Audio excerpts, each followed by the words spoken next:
You. Mimbere harimo ikintu. There's something inside. Turafungura ntidufungura. Are we opening or not? All right. Cyangwa icyo muri gitaha. Oh yeah, n'ubu ngubu.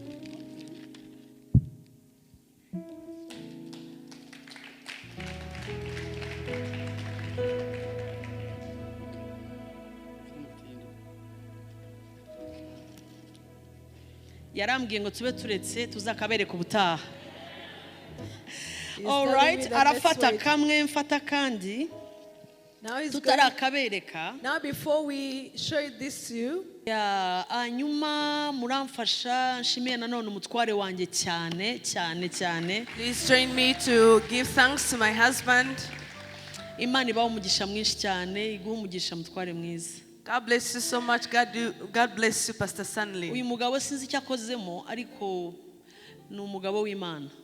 I don't know what he is made out, but he's a man of God.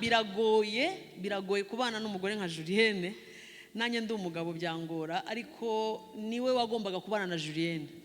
There are some things that I see that are so difficult maybe to live with a woman like me, but he is the right person who had to live with me. Umurimo uba too much. Niyo bije wumva bisa nkaho bidafite logique ziri aho ngaho. Ubwo nyo yarambwiye ati rero iyo turi hamwe yabona mari we abazi ko yicaranye Google akantu kose karakubita ikintu kibisobanuye iki. Sasa amaze ko iyo vision yarambwiye ati nasengaga dukora ibyo dushatse kuko nta myaka 100. Oh sorry. Iyo ntabwo first of all ntabwo ari imvugo iri biblique. Nta nubwo ari imvugo y'umwuka. Kuko Bibiliya ntabwo itwemerera kubaho udatekereza, kubaho ntacyo witayeho.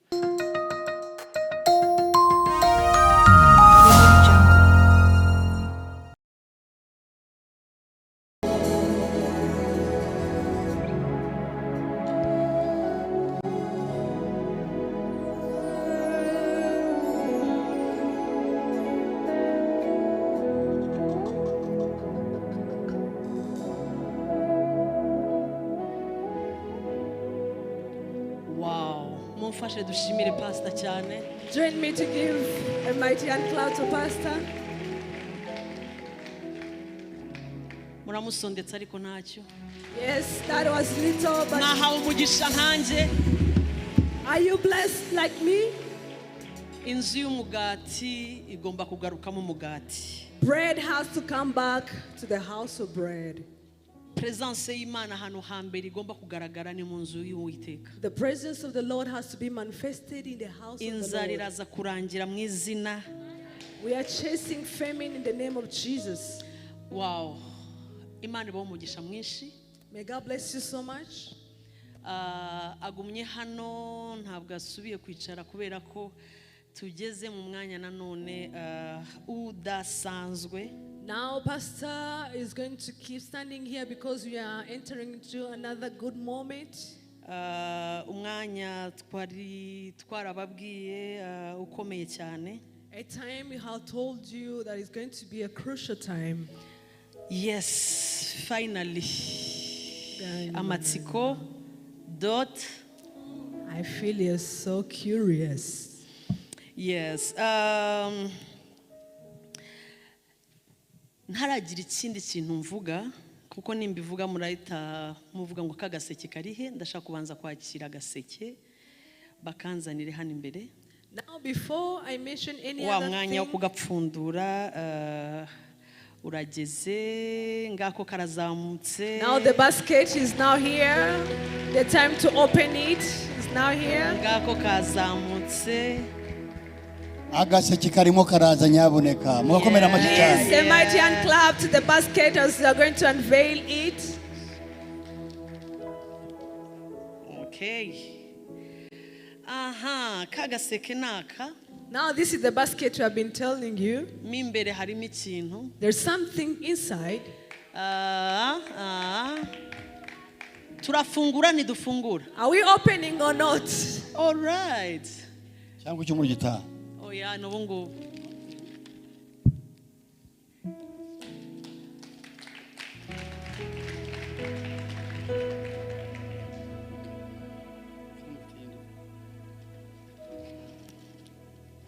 yarambwiye ngo tube turetse tuzakabereka ubutaha.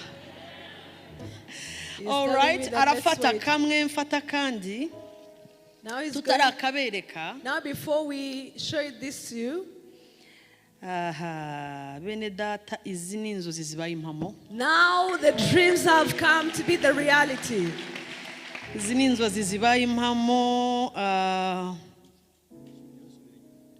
Our dreams, the dreams is Izi ni coming to inzozi be the zibaye reality. impamo, ariko mbere yuko njya mu byinshi reka tubereke agaseke tugafungure. Now we are There going we to- go. Muhite musoma bashobora gusoma. Those who can read, please read.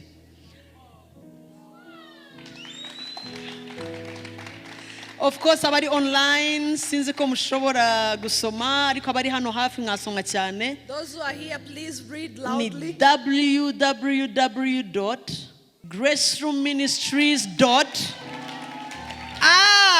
Website ya Graceroom Website. turayironcinze ku mugaragaro uyu mugoroba mu izina rya Yesu. Now we are launching the website of Graceroom Yo this mashini evening. make, In the name come of on. Jesus.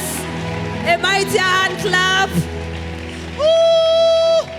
Nari ngiye kuririmba indirimbo nshya. I was about to sing a new song. www.graceroomministries. Oh yes. Wow. Ndabasaba dukoma amashyi menshi n'abari online. Let us give a mighty hand clap at those who are online.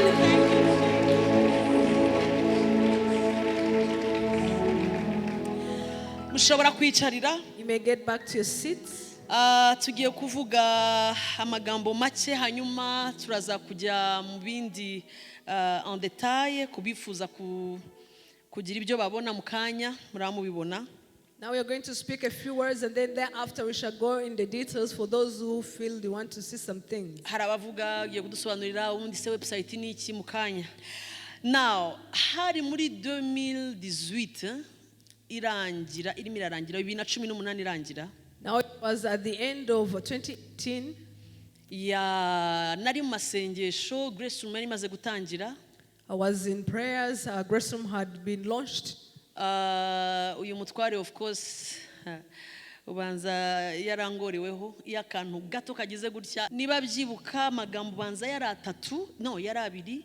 Imwe harimo power of attorney, hazamo na website. Now hashize iminsi hari umuntu waturangiye ahantu ikibanza cya Graceroom cyari kiri hano hafi neza munsi ya hotel ya 5 to 5. Yes, njyana n'umudamu w'Imana dukorana hano yitwa Emily, ashobora kuba adahari. Emily, yes. Bajya kuhanyereka hari umupastor ubu yagiye hanze yitwa Pastor Julienne, yari yahabonye bagurisha ikibanza ati mami nabonye ikibanza cyiza. Njyana n'uyu mukozi w'Imana Emily, tuvuye mu modoka tumanuka nyereka ati ikibanza ni kiriya neza tureba nka hariya. Yaje irongera iragaruka. Website ya Graceroom. Mpita ndamureba sinzi ko abyibuka, abona ndasa n'uhagaze, mpita nibaza website n'ikibanza se. Okay. Ndongera ndikomereza dusura icyo kibanza tuvayo. Now, by that time, a couple of days, there is a servant of the Lord who told me.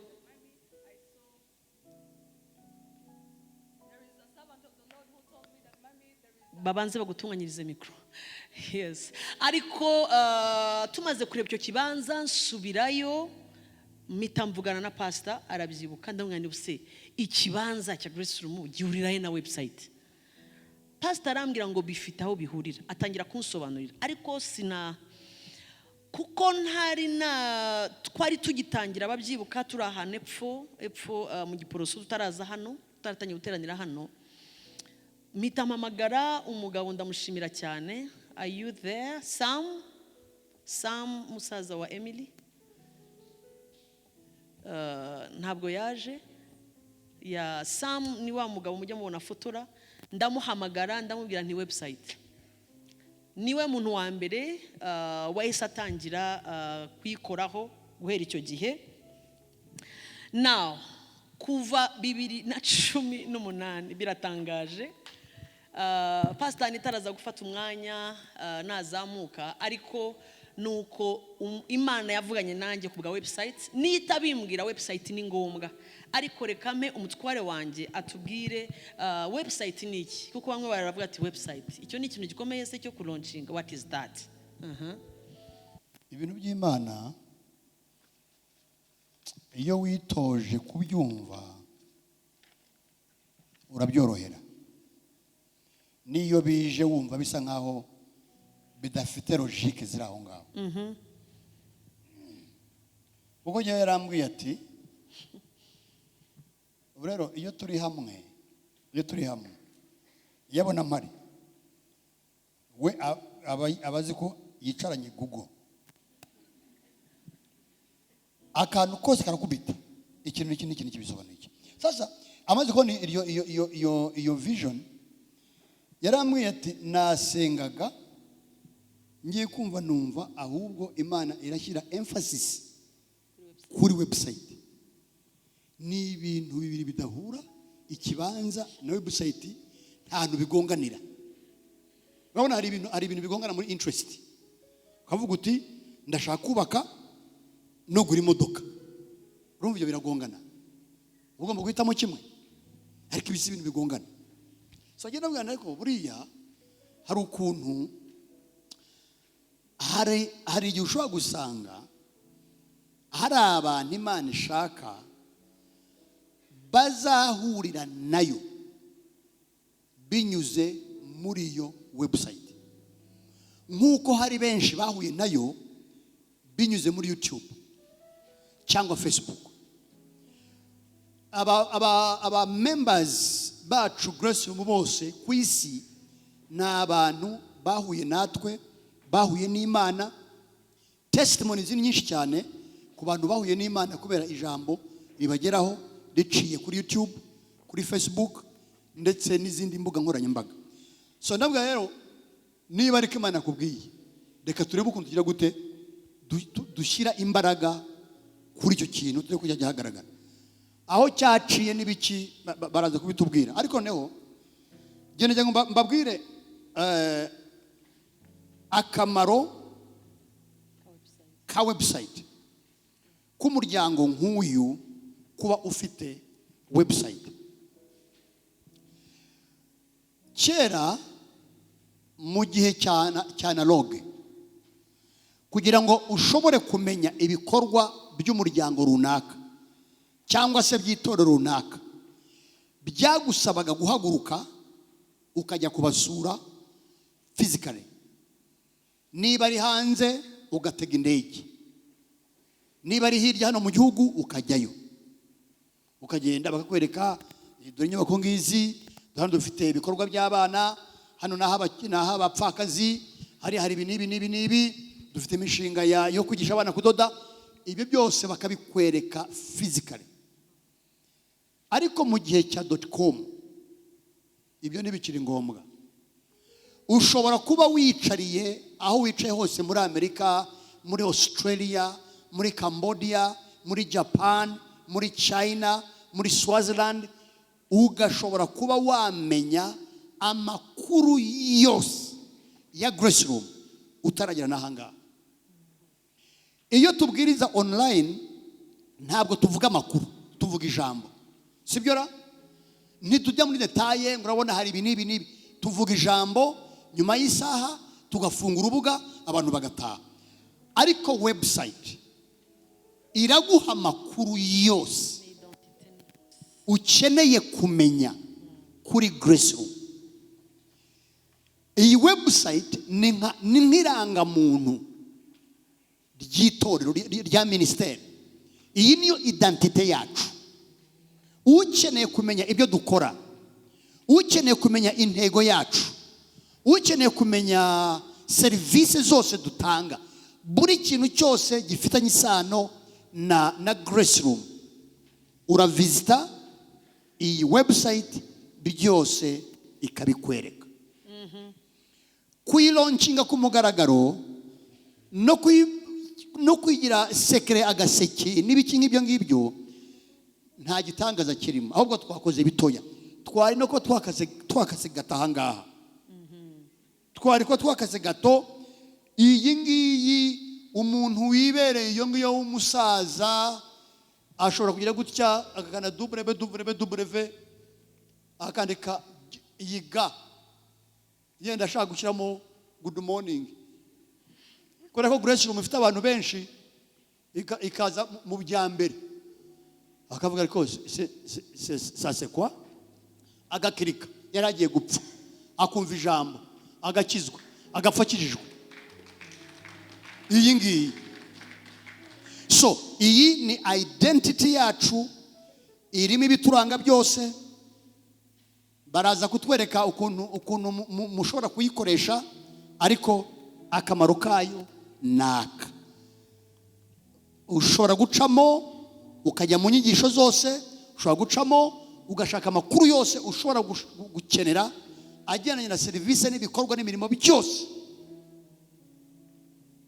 bya Graceroom ako ngako niko kamaro nyamukuru k'iyi website tulonkinze uyu munsi wa none. Thank you. Nukuvuga ngo niyo ndangamuntu ushatse kumenya ese ubundi Graceroom ni iki abantu baraza bakanitorero nimini ese uriya mugore ese ubundi ese harya igusubiza ibintu bingahe byose turimo turagira vuba vuba ko amasaha yagiye turashaka guhita tujya muri demo n'ibindi byose mumfashe dukomya amashyi menshi twakire couple ya Pastor Tom na Pastor Anita batera intambwe bagiye kubereka noneho muraba muretse gutaha please turaza kuvira hano rimwe baduciremo neza kugira ngo noneho niba amagambo gusa n'abari online ndabizi ko bafite amatsiko. You are welcome. So let's quickly welcome Pastor Anita and Pastor Tom. They're going to do a demonstration. Hallelujah. Reka dukomere Imana amashyi menshi.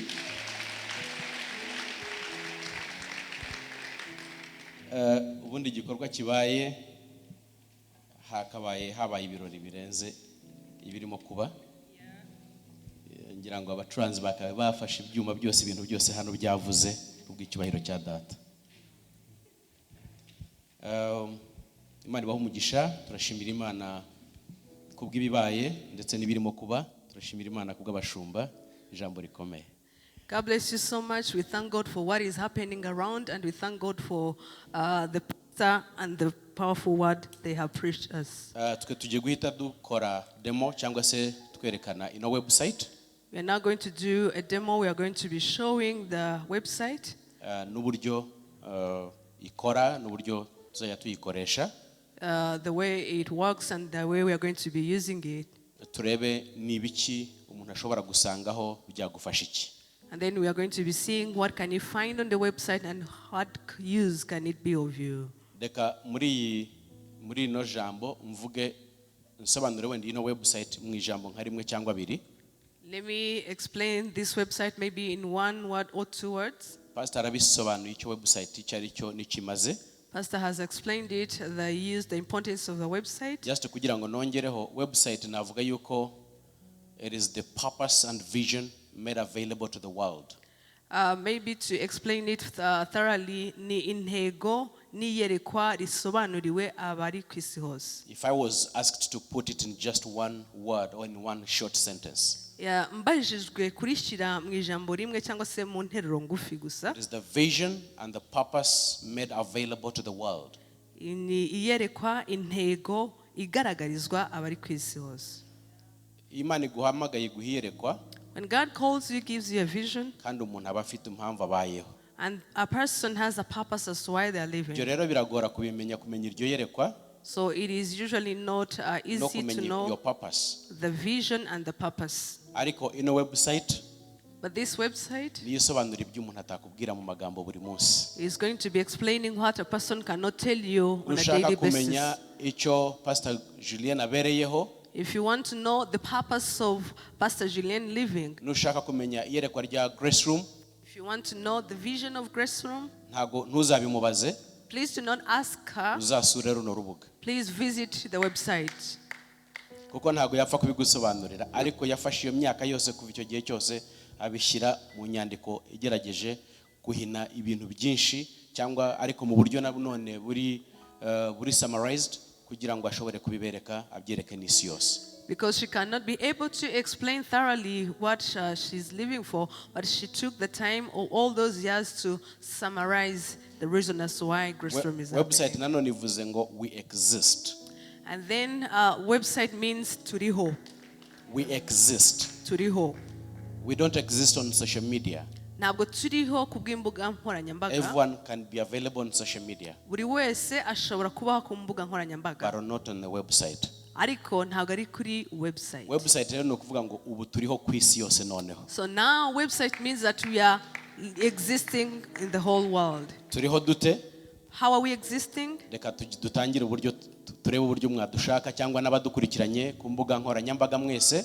Those who are following us online and those who need to follow us. Byagenda bite kugira ngo ubone Graceroom How can, unayimenyekanishe no ku bandi bose n'ugushaka akumi YouTube ntago ari Graceroom ariko ubu noneho Graceroom nibwo abantu bagiye kumenya icyo ari cyo. now whoever who may need to know you or whoever who may need to search Graceroom, not only searching on YouTube but only for the website can be clear. Urajya kuri search engine yawe yo twakwita search engine ya Google, You go ushiremo ya address yacu cyangwa se wa nizo ukoresha tuzonyine na www.graceroom cyangwa graceroomministries.org. Then you go on Google, you write www.graceroomministries.org. So this is our official global address. Rero ina adresse yacu y'umwihariko kandi yemewe. I wanted to mean this is Graceroom's official global, international, worldwide address. Icyo nashakaga kuvuga ni ngo iyi ni adresse ya Graceroom yemewe ku isi hose. Ikaze kuri Graceroom Ministries. Murakibona ikirangantego? You can see the logo. Ahangaha ni kuri iyo twakwita home page cyangwa se aho umuntu ya page kwakira aho kuri reception. This you may call it as a Iyi ni reception reception, yacu. a home page. Okay, this is our reception.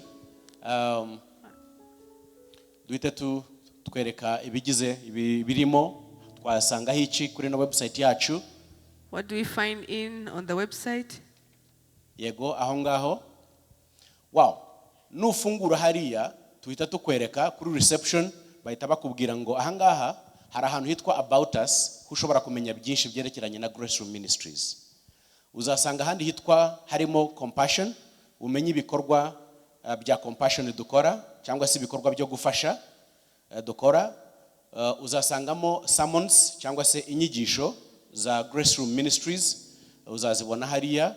Uzasanga kuramya kubera muri worship, kubera muri Graceroom Ministries, ndetse ubone na adresse yacu ushatse kutuvugisha wabona aho dutuye niha cyangwa se dukorera hehe, nimero za telefone, emails, wadushaka yatubona ati biri muri contact us. Ugiye hariya muri sermons gatoya urabona ko baragufungurira ko hari ibindi bintu birimo hasi aho ngaho muri sermons. Ushobora no gusangamo na testimonies, ubuhamya. Ubuhamya anitaraza kubivugaho cyane ariko abantu bohereza ubuhamya butandukanye bw'ibitangaza Imana yakoze bakohereza ku ma WhatsApp. Ino nshuro Imana yadukoreye igitangaza ko ibintu bya WhatsApp turabigabanya. Umuntu azajya bari mu Burayi, uri muri Amerika, uri muri Asia, uri muri Afrika, uri muri Nigeria, hirya no hino wandika ubuhamya bwawe hano kuri Facebook, kuri website, kuri testimonies, uhita ubwohereza buze direct mu biro bikuru bya Graceroom. Bahite babwakira ako kanya. Ahangaha ntago bya bindi ngo narabwohereje niba babusomye niba batabusomye, ahangaha ni direct babwagiye mu biro bikuru. Now the Lord has blessed us. At the home page, when you open, you're going to see a couple of things that are going to lead you to different things. Maybe when you click on someone, you're going to see the testimonies. People have been sending the testimonies on WhatsApp group, but right now, when you send the testimony, it's going to go direct to the website of Graceroom. Go a little bit to about us, just a little bit. What do we have there? Yes. About us, please.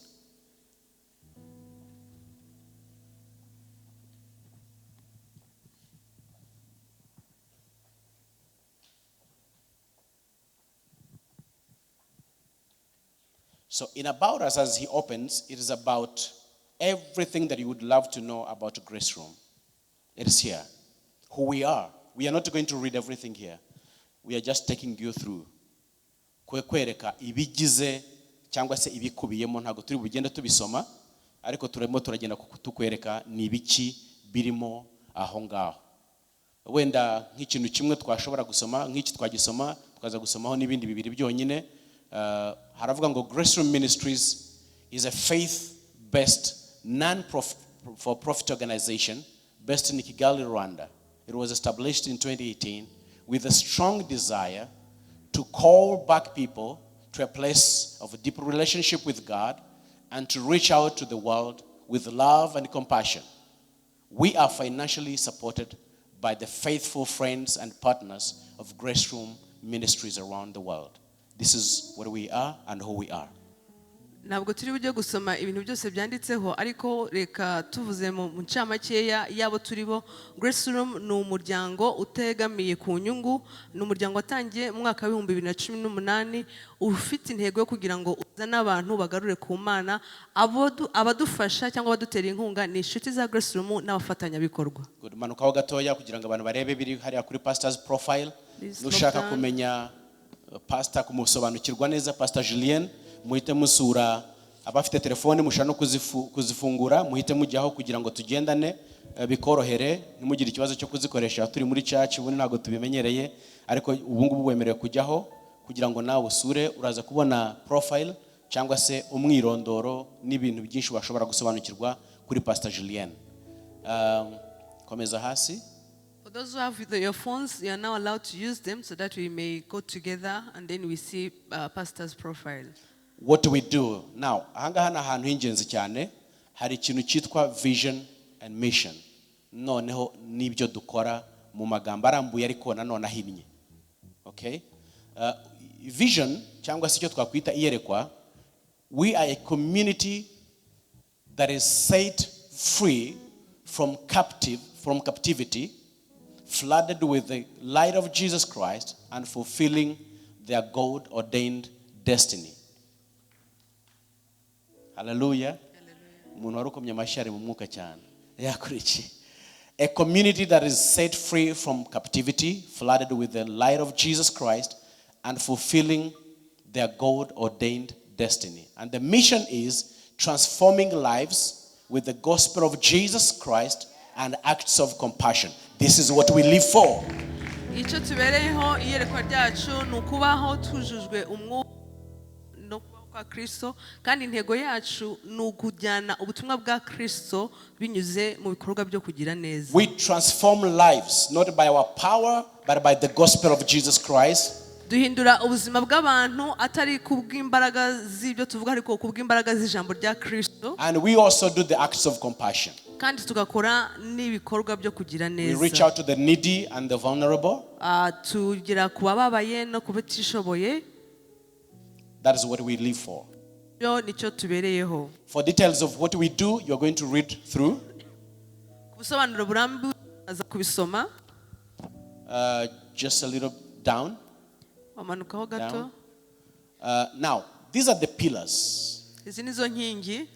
Graceroom Ministries composed of three, or is established on three major pillars. Graceroom Ministry ifite inkingi eshatu z'ingenzi ikoreramo. And that is compassion.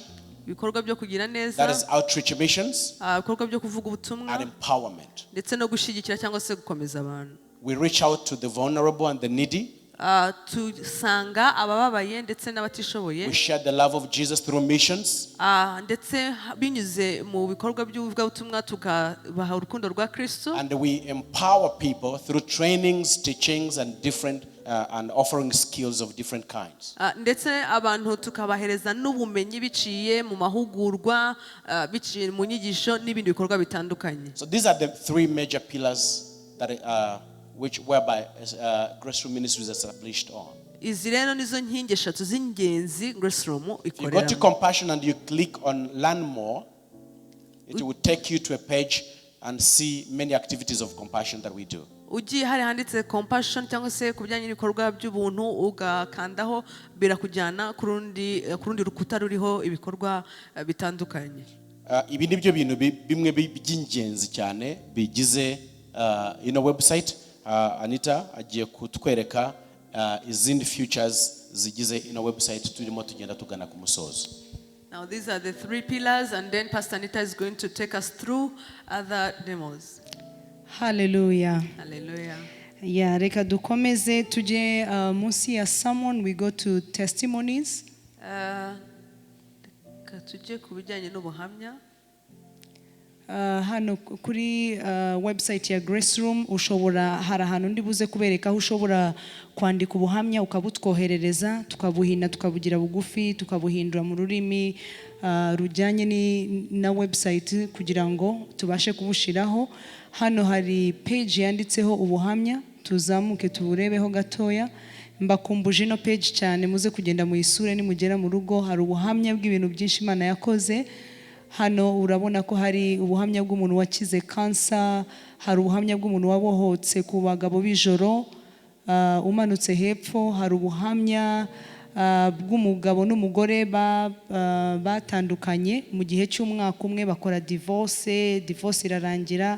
Mu gihe cy'umwaka umwe barasubirana. Umwuka wera asanze umugore wo mu Graceroom arimo asenga, Imana imusangayo imwereka, umwuka wera amwereka strategy yakoresha kugira ngo asabe imbabazi umutware we, amusaba imbabazi, barongera, ubu barongeye bararimaringa, barabana, ibintu birashyushye, urukundo rumeze neza. Ubwo ni ubuhamya. Hano hirya dufite ubuhamya bw'umukobwa, umudamu watanze ubuhamya bw'ukuntu musaza we yakize brain cancer, baba hanze, ndumva baba nko muri UK niba nibuka neza. Hari ubuhamya bwinshi butandukanye. Ubu buhamya buri hano hasi ndabasabye muze kubusoma cyane, bwankozeho cyane, numva ndafashwe. Hano nabasigiyeho umwanya w'ubuhamya bwawe, niyo mpamvu ubona hari space. Ni ubuhamya bwawe butegerejwe kugira ngo bujyeho, so feel free kohereza ubuhamya bwawe, turabusoma, tubuyungurure, tubugire bugufi, hanyuma tuze kubupostinga hari. Hanyuma ndasaba ko turi bujye kuri, hari parts ebyiri nsigaje kugira ngo tubihine tubigire bigufi. Murasubira kuri homepage, hanyuma tujye kuri icons ziri munsi ya homepage. Homepage icons ziri munsi. Aha rero niho website iraza kudufasha kugira ngo tujye tubona communication ivuye ku bantu, natwe tubashe gucommunicatingana nabo. So hepfo hano hari ahantu hari ama icon atandukanye. Hariya kuri weekly schedule, iyo ugiyeyo ubona gahunda z'icyumweru dufite, igihe dukorera amateraniro na gahunda zose zijyanye na Graceroom. Hano kuri icon ikurikiraho yanditse share with us, niba wifuza kwakira Kristo, iyo ukanzeho ikujyana kuri page aho ukora isengesho, ugasiga imyirondoro yawe, ugasubmitinga, tukabona ukuntu tugukontakta. Iyo umanutse hepfo ubona ahantu ushobora gusubmitinga prayer request yawe, ufite icyifuzo wifuza ko dusengana hamwe na intercession team ya Graceroom, ushobora gukanda aho ngaho, iraguha form wuzuza, ugatanga icyifuzo cyawe mu buryo buri detaye kugira ngo tubashe kumenya uburyo dusengana nawe. Hanyuma hano hirya urabona events. Aha muribuka ko mu kwa 12 dufite igiterane kiri upcoming. Aha nujyamo uraza kubona ibijyanye n'igiterane n'uburyo n'igihe igiterane kizabera, n'ibindi bigenda biza tuzajya tukomeza tuba updatinga hano kuri website. Hanyuma hepfo hano urabona share your testimony with us. Aha ushobora kuhakanda ukaduhereza testimony yawe iby'Imana imaze gukora wifuza gutanga. Ahanga mbahihu muri vuga ngo ntago dushiraho amazina yawe uko ari, kuko tu respectinga privacy y'abantu. Ushobora kuduhereza details z'iby'Imana imaze gukora, cyangwa ubuhamya bw'iby'Imana ikoze mu buzima bwawe cyangwa no mu bawe. Izina ntago turishiraho, twandika ndi umunyarwanda kazi, ndi muri iyi myaka, bimeze gutya na gutya na gutya. So tugatanga ubuhamya bwawe, ibyo bigufasha gushima Imana kandi bigafasha n'abandi guterwa inkunga n'ibyo waciyemo, kuko ibyo waciyemo hari ababibanjemo, hari n'abandi bazabizamo nyuma yawe. So dufatanyiriza hamwe kugira ngo duterane inkunga muri ubwo buryo. Hanyuma hakaza hano hirya hari membership registration. iyi icon buri mu Graceroom wese azasabwa kuyikandaho kugira ngo turegistaringe yuko turi abamamble ba Graceroom, dutanga imyirondoro yacu, tujye tubona ukuntu ducommunicatinga. Nitwifuza kugira igiterane cy'urubyiruko tumenye urubyiruko nabanga, nitwifuza kugira igiterane cy'abamama gusa tumenye abo tuvugana nabo, bizadufasha mu gucreatinga database no muri communication. So ibi ni bimwe mu bintu bishobora gukora hamwe na website yacu. Tuzamutse hejuru turabona icons ebyiri zishobora kuza kudufasha, hari give now, hari na partner with us. Iyo ugiye kuri give now ikwereka parts ebyiri aho ushobora gutanga none ahanga udonatinga, ushobora kudonatinga ibijya muri compassion, ushobora no gutanga items mu buryo bw'ibintu bifatika. Hanyuma kuri partner with us ahangaha hari form ikwereka y'aba partners bose bazuzuza upartneringana na Graceroom kugira ngo tumamenye aba partners, kuko hari information duha aba partners tudaha abantu bose y'ibikorwa bagenda bakora, ibyo bakora, feedback y'ibyo bakora. So turifuza kugira ngo ni form muzayuzuze. Hariya kuri give now ushobora gutanga ugaspecifying icyo utanze, niba ari tour utanze, niba ari icacumi, niba ari construction, hari form wuzuza ugatanga. Nanababwira yuko nsoza mbabwira ko mu minsi itari myinshi, mu minsi mike iri imbere cyangwa se amezi make ari imbere, tuzakora a soft launch ya online payment portal izajya itwemerera kugira ngo twishure dukoresheje online ama visa card, ama transfers, ibintu nk'ibyo ngibyo tuzabibaciramo. Nanone izabiri linked kuri website kugira ngo abantu bari hanze n'abari hano ariko bifuza gukora ama transaction mu buryo bworoshye bibashe kubakorera. Ndumva ari hano ngira ngo nasoreza, niba ntacyo nibagiwe ni ukujya kuri www.graceroomministries.org. aho ngaho murabona amakuru yose mukeneye kumenya kuri Graceroom. Imana ibaho umugisha cyane. Imana mu umugisha. Ndifuza gusoma uyu murongo dusubirayo. Ijambo ry'Imana riravuga muri Habakuki igice cya 2 n'umurongo wa 2. Aravuga ngo maze Uwiteka aransubiza ati, ubwo yasubizaga Habakuki ahagaze ku munara yagiye kubaza. Maze Uwiteka aransubiza ati, andika ibyerekanywe ubigaragaze ku mbaho kugira ngo ubisomye abyihutire. Wow. Ibyo pastor yeretswe n'Imana, ibyo yeretswe byose yabyanditse ku kibaho kugira ngo isi yose bibone, babone kubyihutira. Amen. Ibyo Imana yamubwiye byose dore urubaho nguru arushizeho kugira ngo abari mu Rwanda, abari muri Afrika, abari mu Burayi, abari muri Amerika, abari muri Asia, muri Australia, everywhere in the world baze barebe ibyo Imana yamubwiye. Imana ibaha umugisha. Reka twakire umushumba kugira ngo reka nshimireho Imana mbere yuko dusoza. Ndashima Imana cyane. Sam yaje. Sam, you can wave to these people. Sam Nuriya ntago yarahari ariko twagushimiye cyane Sam. Thank you for starting off this project. Ni project yagiye irwanwa cyane. Buriya ikintu kimwe maze kwiga ku murimo w'Imana cyangwa ku mvugo y'Imana nuko Imana ivuze ikintu, ubundi ubaye uri mu mwuka neza utangira ubwo ugisengera kandi yakivuze, kuko Satani nibwo ahaguruka, nibwo arwana. Ibaze nawe 2018 igihe Imana yabivugiye, urebe iki gihe cyose wakwibaza ngo icyo gihe byari bimeze gute. Ntugire ngo byari bisinziriye, byarakorwaga bikagera hagati, Satani akarwana nabyo akabicisha hano akabicisha hano.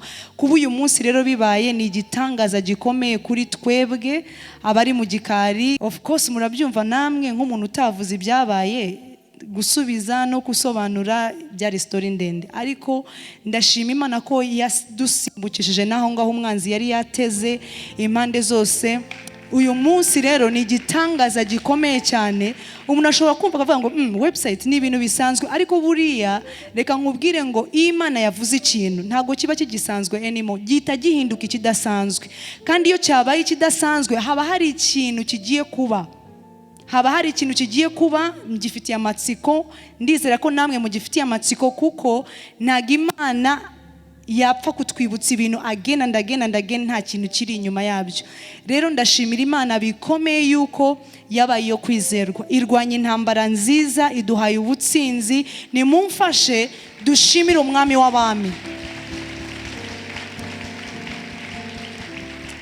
Uyu ni umunsi nari ntegereje guhamisha amaso yanjye, n'igihe numvaga my goodness, I couldn't wait. Nimbabwira ngo iyi website, kujya muri website ukajya muri content development, ukajya mu biri visuals, ukajya mu bintu byinshi nk'ibyo byose ntago biba byoroshye. Reka mfate umwanya rero nshimire media team ya Graceroom. Thank you very much for the good job you've done. May the Lord bless you so much. Reka mfate umwanya nshimire aba staff bose ba Graceroom. You have done a tremendous job. Amasaha yose mutaryamye, push zose zanje, of course. Mba pushing, I want this, I want that, I want that. Thank you so much for all the efforts and all the work that you have done. Imana ibahe umugisha. Reka mfate n'umwanya wo gushimira aba Graceroom badasanzwe, badufashe mu buryo budasanzwe. Bamwe bari muri media, bakora akazi ka media hanze, abandi bakora akazi ka marketing, badufashize. Sister J, thank you so much for helping us, and Sister D, thank you so much for helping us. Bamwe ntago baba bashaka ko tuvuga amazina yabo, ariko mwimenye. Thank you for proofreading, thank you for viewing some things before going out.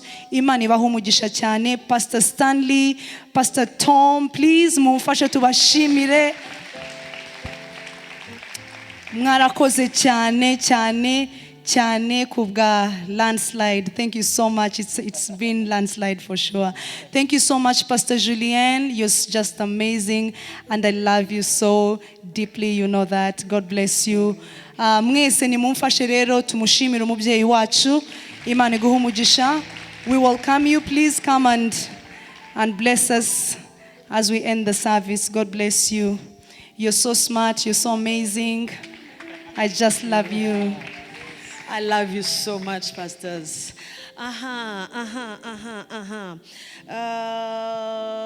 Bien sûr, hari ukushima Imana arashimye, ariko ndavuga mu mazina. Sam, twagushimiye udahari, niwe watangiye bwa mbere. God bless you so much. Yes, ndaza kuvuga umugabo udahari, yitwa Okello Gilbert. Okello Gilbert ntabwo ahari, ariko ari Uganda, yari administrateur wa Graceroom kumara igihe kitari gito, asubira muri Kampala, ariko bamfashe turaza kumugezaho ishimwe rikomeye cyane. Yagize uruhare rukomeye. Harimo abantu benshi urumva iyo myaka yose twabaga turi mu miyaga, hari abantu benshi media team. Imana ibaho umugisha mwinshi. Hari umudamu witwa Mutesi, Mutesi, ni benshi abo nshobora kwibagirwa, ariko Imana ibaho umugisha mwinshi, bagize neza cyane. Iyi minsi rero imeze gutya cyane, muramfasha nanjye ntarava hano mbishyure Pastor Tom na Pastor Anita banange abari online. Those who are online, please let's join our hands Nukuri together abari as hano we mumfashe extend our dushimire thanksgiving to the couple, Pastor Tom and Pastor Anita, for the tremendous work they have been doing and they always do in Graceroom. That's also Pastor Okello, who has been the administrator of Graceroom, but who is not currently in Rwanda. He went back to Uganda, but we extend our thanksgiving to you, and we're going to thank you in a different way. Anyuma muramfasha nshimiye nanone umutware wanjye cyane. Please join me to give thanks to my husband. Imana ibaho umugisha mwinshi cyane, iguhe umugisha mutware mwiza. God bless you so much. God bless you, Pastor Stanley. Uyu mugabo sinzi icyo akozemo, ariko ni umugabo w'Imana. I don't know what he is Hari made out, ibintu but he's ndeba a man of nkabona God. biragoye kubana n'umugore nka Julienne. Nanjye ndi umugabo byangora, ariko niwe wagombaga kubana na Julienne. There are some things that I see that are so difficult maybe to live with a woman like me, but he is the right person who had to live Hari with igihe me. umurimo uba too much, ibintu bikaba byinshi cyane, ariko ugasanga ahantu hose hakabaye ibyuho arasa nkaho yahuzuye hose. Imana iguhe umugisha mwinshi, Pastor. God bless you so much, Pastor, because sometimes you find that the work is too much, but you find that he's even filling the gaps that are which seem to be open. abakina abakora umurimo udasanzwe kuba umutware kandi ukaba n'umushumba w'umuntu byombi byo ni ibintu bikomeye cyane abakora ibintu bikomeye ambere umutware kandi ambere n'umupastor n'umushumba so Imana imumugisha mwinshi arakoze kuragira intama neza. God bless you so much for leading the sheep nicely, being a husband at the same time as a pastor is something that is so great. Kuva tuje hano rero nta na rimwe birabaho guhera 2018 December nta na rimwe birabaho ngo ibyabaye uyu munsi amashanyarazi agende agaruka agenda ntibirabaho habe na rimwe so byabagaho siniruke nkavugana yarwaye mu nda nanone so muramuzi wo mvuga aratora amashashi. I tell you the devil is in trouble. Now, ever since 2018, where every Sunday we have been coming here, we did not have any single day where we lost electricity. But the enemy is going to be ashamed because of what he's doing. Ari ku website nanye mfite amatsiko. I tell you mfite amatsiko. Ntabwo twagiye muri details ariko mfite amatsiko. So Imana ibaho umugisha mwinshi. Reka mbasabe abihanganye duhaguruke dusoze. So God bless you so much. I feel so curious to visit Iki the cyumweru website. gitaha buri munsi turaza kuba turi online, turaza kuba turi live, turaza kuba dukomeje amasengesho yacu kandi dufunduye agaseke mu buryo bufatika ariko hari agaseke gapfunduwe spiritually mu buryo bw'umwuka. This next week we are going to be live, or we are going to be live every day. Physically we have opened the basket, but spiritually there's something that has been unveiled. Data mu izina rya Yesu. Father, in the name of Jesus. Urakoze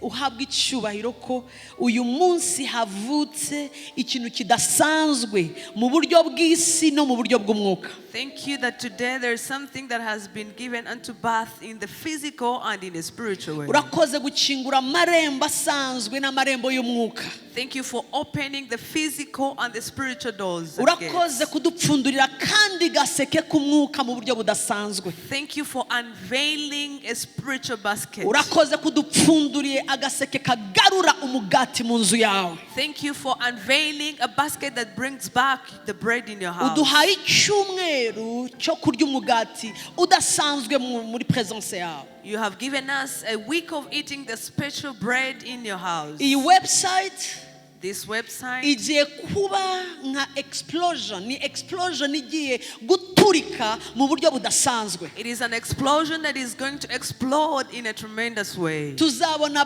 benshi bakugarukira, tuzajya dusoma imyuka y'abantu igaruka, tuzabona imiryango itandukanye ikinguka kubera uyu mwana uvutse uyu munsi. We are going to see the spirits of people coming back. We are going to see those who had backslided coming Jesus. again because of this baby who has been rebirthed. Uhabwe icyubahiro mwami Be glorified, King. mu izina rya Yesu Kristo mwami In the wacu. name of Jesus Christ. Amen. Amen. Amen. Amen. Amen. Umwami Imana abaha umugisha mwinshi icyumweru cy'umugati mu izina rya Yesu. Church online umwami abaha umugisha mwinshi na hejo kuwa mbere kwa kabiri n'icyumweru cyose mu izina rya Yesu. Bye bye. God bless you. Website ngiye misengya kwigufa nkuko nari mbivuze ni ikintu gikomeye cyane kuko ubugiye kuba public ubugiye kwisi hose no kuvuga ngo umuntu ashobora gukurikirana araha n'ahariho hose akakumenya niyo identité nkuko mfite indanga nk'umunyarwandakazi iyo bayishyize mu byuma runaka bahita babona ababyeyi bakabona wanshatse bakabona abana bakabona imyaka mfite kubera identité mfite niko na website urebye navuga ikora kuko ihita yerekana ibintu byose yerekana iyerekwa mu by'ukuri iyerekwa n'ikintu gikomeye cyane kuko nicyo kivuze ikimana yashyize ku mutima w'umuntu yerekana vision mission turi bande turajya he nibihe bikorwa Graceroom ikoze iki ibintu byose wakenera kumenya kuri Graceroom niyo website ni umunezero udasanzwe numva mfite uyu munsi, ndasa n'uwabyaye mu by'ukuri. Kubyara nzi ko bimeze, ko narabyaye mu mubiri, ariko uyu munsi havutse, I tell you, ikintu gikomeye cyane, website, kuko tugiye public, tugiye hanze, tugiye ndumva mfite amatsiko ko tugiye kubona abantu benshi bagarukira Imana biciye muri website, tugiye kumenyana n'abantu benshi, tugiye mu ngune enye z'isi. Yes. Hanyuma hari n'ibindi bikorwa biteganyijwe surtout nka celebration y'imyaka 3.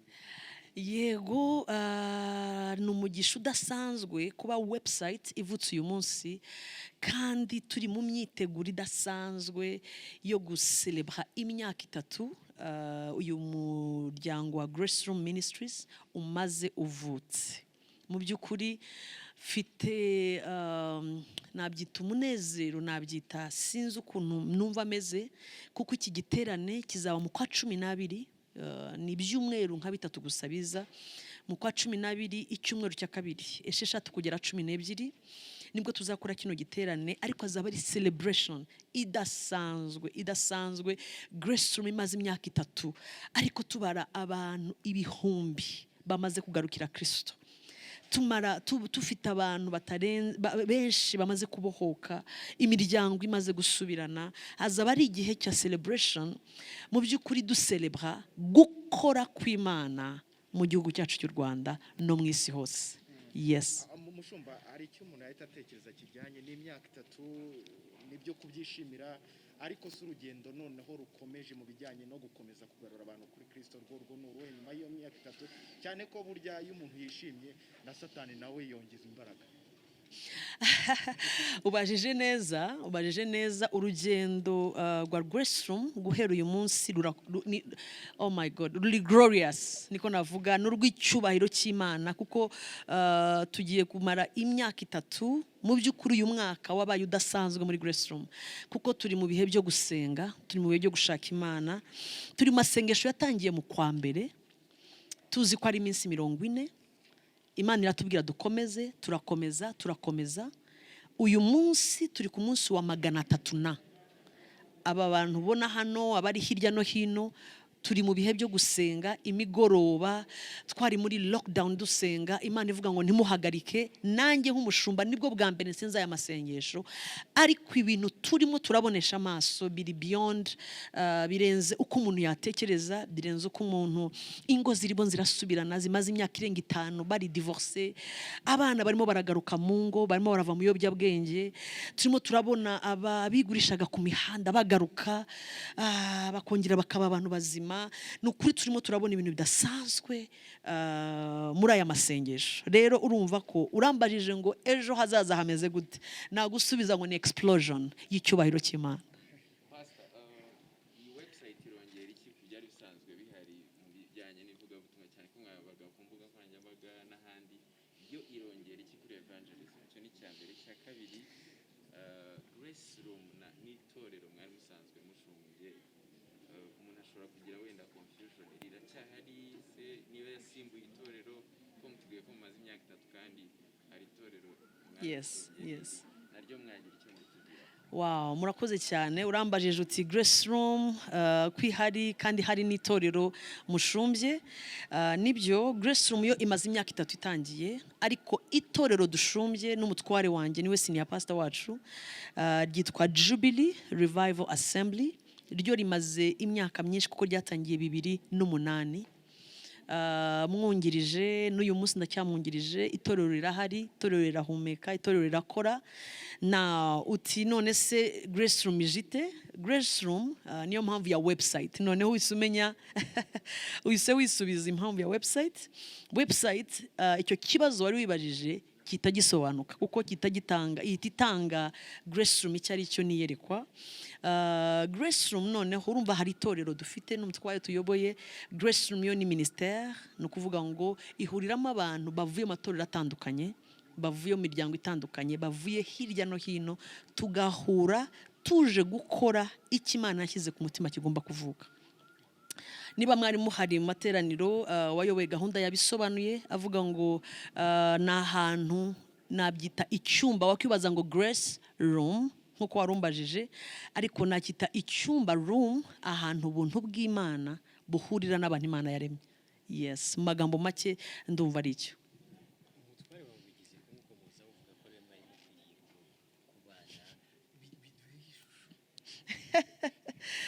Ati umutware wanjye niyo twagombaga kubana, niba twagombaga kubana kuko tumaranye imyaka 18, dufite abana 4, imfura ifite 17, umuto afite imyaka 5. Ni umushumba wanjye kuva namenya Kristo kugera uyu munsi mu itorero Jubilee Assembly no mu rugo agakomeza kuba umutwe w'urugo nkaba umudamu nyine mu rugo. So urumva ko uruhare rwe ruri ntirufite imipaka. Yes. Wenda ni ikibazo kijyana n'ibyo ngibyo birasa naho ukurikije uko mwabivugaga hano kuba umushumba uri umudamu bisa nkaho ari imvune zitoroshye ziremereye cyane ku buryo kwa komplisa izindi nshingano zo mu rugo biba bigoye mu gihe waba ufite umutware utagushyigikiye. Mwagerageza kutubwira muri rusange umuntu w'umushumba akaba n'umudamu mu rugo nk'ingorane bahura nazo muri rusange yaba ari izihe uretse n'uwa Graceroom muri rusange nk'umuntu nawe usharinze izo nshingano zombi? Urabaza uti umushumba w'umugore ibibazo ahura nabyo. Nakubwira ko nta kibazo nta bishya bihari. Ni nkuko nakubaza ngo umugore w'umucuruzikazi ibibazo ahura nabyo muri business kuko ava hano agasiga urugo akajya gucuruza akajya kurangura harya akajya kurangura Dubai akajya Hong Kong akamara ibyumweru 3 yataye uruhinja rw'amezi 5 akagaruka akirirwa acuruza akagirirwa amajerwa dedwana akirirwa. So nta mvune navuga iri mu gukorera Imana mu by'ukuri nta mvune mbonamo ahubwo navuga umunyenga kuko hanze hombi narahabaye kandi n'ubu ndahari. Imvuno yo hanze ndayizi no mu murimo w'Imana ndahazi. Mu murimo w'Imana karusho kariho nuko hari grâce de Dieu, hari ubuntu bw'Imana noneho bugufata amaboko bukakubwira ati hamwe nabyo birashoboka kuko no hanze baravunika cyane ahubwo siko bimeze. Baravunika baba bafite ingo biga uri kuri masters utwite. So nta kintu na kimwe umuntu akora ku isi kidasaba imbaraga kidasaba imvune ariko gukorera Imana karusho nuko hari n'ubuntu bw'Imana budufasha. Bien sûr harimo ibintu bitandukanye, harimo kwitanga kwinshi, harimo ariko ubuntu bw'Imana buba buduhagije. Yes. Mushumba gize amahirwe wenda yo kuba ndi kumwe nawe.